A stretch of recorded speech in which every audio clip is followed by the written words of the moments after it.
It was their 12th wedding anniversary. A day meant for celebration, packed lunches, quiet paths, a view meant to be shared. Instead, one step became an ending. A woman named Toni Henthorn fell off a mountain, and the only person who saw it happen was the man she trusted with her life. In the years that followed, what looked like a tragic accident cracked open to reveal a puzzle of insurance policies, inconsistent stories, and a past that would not stay buried. Toni Bertalet Henthorn was by every account a devoted mother, a respected medical professional, and a daughter still tied closely to her Mississippi roots. She and Harold made a life outside Denver. Toni worked as an ophthalmic professional, the kind of doctor who measured small miracles in sight and clarity. Friends remember her laugh, her steadiness, and the way holidays always brought her home. Harold Henthorn, outwardly a businessman, was less straightforward. To friends he was personable, well-spoken, and confident, a man who said he worked as a fundraiser. To others, his resume raised questions. His business dealings left faint traces. They didn't add up. Over time, small inconsistencies began to collect like dust. Late-night trips with no luggage, claims of professional credentials that didn't check out, and a life that sometimes read like a set of carefully arranged props. Then there was the insurance. Over the course of their 12-year marriage, Harold would take out life insurance policies on Toni that combined amounted to several $1 million. The sum was startling. When grief later became a legal issue, prosecutors would point to those policies as the thread that pulled the rest of the story into a net. On the morning of September 29, 2012, Toni and Harold set out to hike in Rocky Mountain National Park. They were celebrating their anniversary. They brought a camera. They planned a day together. The path they chose led to a view, dramatic and dangerous in equal measure. It's a place that rewards humility and patience. Is also a place where one misstep can be fatal. According to Harold's initial account to authorities, Toni paused at a lookout to take a photograph. She leaned forward and he said she slipped, tumbling over the edge and plunging into the rocks below. But when Toni's body was found, the scene raised questions rather than comfort. There were no obvious signs of a struggle on her person. Her lipstick was not smeared. Her clothes were intact. The fall was brutal, a long drop over rocks. For anyone who hadn't been there, it might have read as a devastating accident. Then investigators started to look at the details that ordinary tragedy often obscures. Photos from Toni's camera and Harold's phone showed a series of images. Harold standing close to the cliff's edge, sometimes with his back to Toni, sometimes looking toward her. Small, everyday things, a positioning of a foot, the way light glints off a ring, a timestamp on a photograph, began to be read as pieces of a larger puzzle. Toni's daughter, Haley, was only 7 when her mother died. She would later describe the moment Harold told her what had happened. A controlled, oddly coached version of events. It was a grief that felt muted in all the wrong ways. An investigation begins with a question: accident or crime? For investigators, the answer is rarely a single piece of evidence. It is a constellation. Over the months that followed Toni's death, local police, park rangers, and later, federal agents peeled back layers not just of the day on the mountain, but of the years that preceded it. Forensic teams measured the fall, traced the trajectory, and cataloged the physical state of Toni's body. Medical examiners examined bruises, fractures, and other signs that might indicate what happened before the fall. They looked for defensive wounds and evidence of a struggle. While the fall itself explained the cause of death, the surrounding forensic picture would be weighed against witness statements and the photographs from the hike. Investigators reviewed every pixel. Photos on both Toni's camera and Harold's phone became crucial. Agents described a sequence in which Harold appeared to be standing at vantage points, sometimes at the very brink. Experts later testified that the arrangement of photographs suggested Toni had been coaxed to a dangerous place, that Harold's positions in the images could have been an effort to normalize the risky spot and guide her closer. As the investigation deepened, investigators flagged inconsistencies. Harold's timeline shifted. Details that seemed clear in his earliest statements later changed. When an eyewitness account, physical evidence, and narrative accounts refuse to align, investigators begin to reassess the most likely story.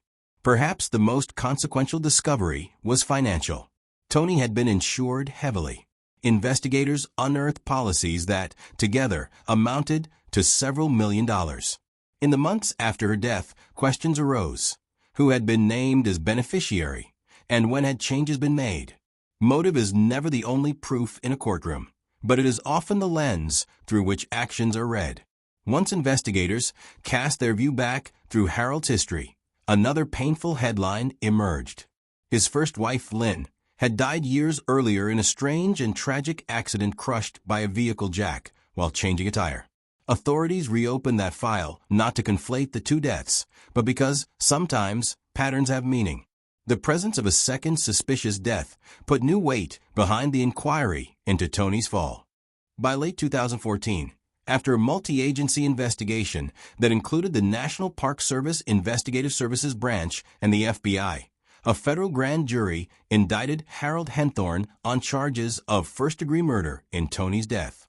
The indictment alleged he had willfully, deliberately, and maliciously killed his wife at Rocky Mountain National Park. The trial that followed was a 2-week, wrenching examination of memory, motive, and the meaning of images.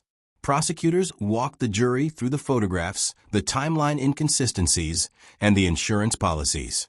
Defense attorneys argued that what looked suspicious was not proof that a husband's grief could be misread under the microscope of suspicion. For Toni's family, the courtroom was not just a place for legal argument, it was a place of reckoning. Witnesses recounted the woman they had lost, her gentleness, her love for her daughter, the quiet routines of family life. The prosecution argued that Harold had carefully staged the trip and the final moment to look like an accidental fall, and that he had a motive: millions in life insurance proceeds. After about 10.5 hours of deliberation, the jury reached its verdict.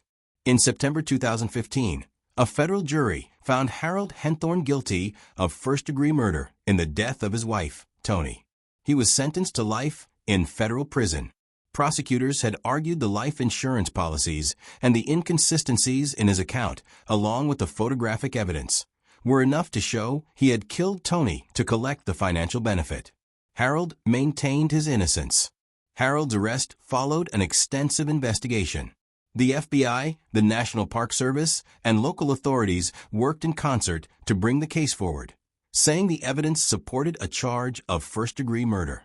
The indictment, returned in November 2014, set in motion a federal prosecution that would occupy the next year and more. After the conviction, Harold pursued appeals and post-conviction relief. He argued, among other claims, ineffective assistance of counsel and other legal challenges. Courts have, at various stages, reviewed those claims. In 2023, the 10th U.S. Circuit Court of Appeals dismissed one of his appeals challenging the conviction, and subsequent motions have not resulted in a reversal of the guilty verdict. For Toni's family, the conviction was a form of justice, though justice, they will tell you, arrives late and cannot replace a life. Her daughter grew up in the shadow of a headline, a photograph, and then a trial that would shape the trajectory of her adolescence and adult life. What does trauma leave behind? A hole in a family, a child's unanswered questions, relatives who must carry both memory and legal records. Toni's family has spoken of bewilderment, of the slow accrual of evidence that finally made sense in court, and of the relief, complicated and incomplete, of a guilty verdict. And yet lives move forward. Toni's daughter grew, graduated, found ways to memorialize her mother. Friends and family established routines to keep Toni's memory present, small acts of honoring that feel both private and essential. For investigators and prosecutors, the case was also a reminder that careful, patient work, following leads, re-examining old files, and interrogating inconsistencies can make the difference between a closed file and a reopened life. Mountains are honest places. They do not conceal the truth so easily. But humans are complicated creatures, and sometimes their actions are disguised in the everyday. A planned hike, a photograph, a change in a beneficiary line. The story of Toni Henthorn's death holds a painful lesson. that the smallest, most ordinary details can carry the heaviest consequences. We are left with a photograph of a life and a ledger of law. We are left with a jury's verdict and a daughter's memories. And we are left, finally, with a question that keeps echoing. How well do we really know the people who stand beside us at the edge? The answer, in this case, came not in a single moment, but through the slow, exacting work of those who would not accept surface explanations. Toni's life is more than a headline. It is a story that insists we look closer.